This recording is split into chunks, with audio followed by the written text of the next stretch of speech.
রাসূলুল্লাহ সাল্লাল্লাহু আলাইহি ওয়াসাল্লাম এই হাদিসটি বলেছেন আজ থেকে প্রায় ১৫০০ বছর আগে।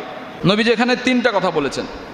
একটা হলো সত্যবাদীকে মিথ্যাবাদী বলা হবে, মনে করা হবে, আর মিথ্যাবাদীকে সত্যবাদী মনে করা হবে।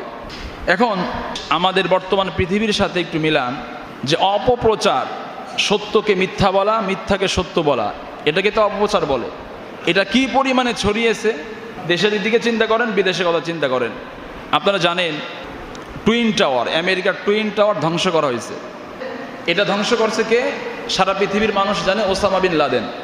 এখন আপনাদের কাছে একটা প্রশ্ন আমি রাখি, টুইন টাওয়ার এটা ১০১ তলা বিল্ডিং ছিল। একটা বিল্ডিংয়ে একটা যাত্রীবাহী বিমান যদি আঘাত করে, বিল্ডিং ভাঙবে নাকি বিমান ক্ষতিগ্রস্ত হবে? যে বিমানটা বানানো হয়, যে সমস্ত উপাদান দিয়ে এটা বানানো হয় সেটা খুবই হালকা, যেন এটা ভার না হয়, দ্রুত চলতে পারে। সেই জন্য ওই বিমান বানানোর মধ্যে যে সমস্ত জিনিস ব্যবহার করা হয় সব কিছুই খুব হালকা।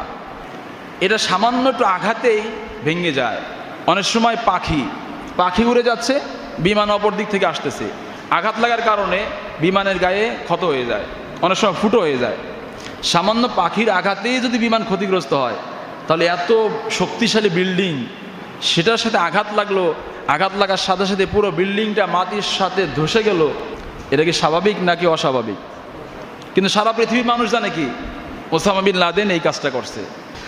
তাহলে অপপ্রচার কাকে বলে?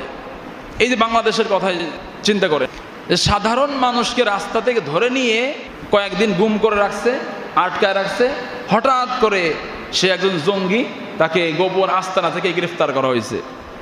ইতিপূর্বে দেখেন নাই বিগত বছরগুলোতে?